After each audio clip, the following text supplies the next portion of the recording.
ఇక ఒంటిమిట్ట వెళ్దాం. అక్కడ మా ప్రతినిధి సుధీర్ ఉన్నారు, మాట్లాడదాం. సుధీర్, అక్కడ కౌంటింగ్ స్టార్ట్ అయిందా? సో ఓటర్లు ఎక్కువ ఉన్నారు, 2 రౌండ్లు కాబట్టి ఫలితాలు రావడానికి ఎంత టైం పట్టొచ్చు?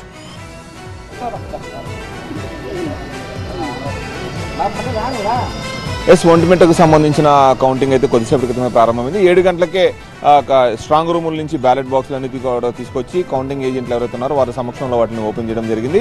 అయితే ఒంటిమిట్టకు సంబంధించి పూర్తి స్థాయిలో 2,606 ఓట్లు ఉండగా 20,606 ఓట్లు ఉండగా 20,681 ఓట్లు అంటే దాదాపు 81.53% ఓట్లు ఒంటిమిట్టలో పోలైన పరిస్థితి కనబడతా ఉంది. ఎక్కడ కూడా ఎటువంటి ఇబ్బంది లేకుండా పూర్తిగా కౌంటింగ్ ఏజెంట్ల ముందు బ్యాలెట్ బాక్స్లను అయితే ప్రారంభిస్తూ ఉన్నారు. అయితే దీనికి వైసీపీకి సంబంధించిన కౌంటింగ్ ఏజెంట్లు దూరంగా వీళ్ళు కౌంటింగ్ రామని చెప్పేసి బాయ్కాట్ చేయడంతో ఏదైతే అభ్యర్థి ముద్దుకృష్ణారెడ్డికి సంబంధించిన కౌంటింగ్ ఏజెంట్లు అందరూ కూడా లోపలికి వెళ్ళారు. అలాగే కాంగ్రెస్ ఇండిపెండెంట్కి సంబంధించిన కౌంటింగ్ ఏజెంట్లు కూడా లోపలికి వెళ్ళారు.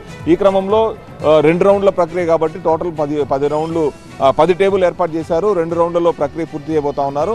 మొదట ఏదైతే బ్యాలెట్ పేపర్లకు సంబంధించి మొత్తం ఏ పార్టీకి ఏ గుర్తుకి ఓట్లు పడ్డాయనేది దానికి సంబంధించి 25 ఓట్లు చొప్పున కట్టలు కట్టి దాని తర్వాత ఒకేసారి కౌంట్ చేయడం జరుగుతుంది. కాబట్టి కొంత ఎక్కువ టైమే తీసుకునే అవకాశం ఉంది. ఎందుకంటే మొత్తం బ్యాలెట్ పేపర్ కాబట్టి ప్రతి ఓటును కూడా క్షుణ్ణంగా పరిశీలిస్తారు.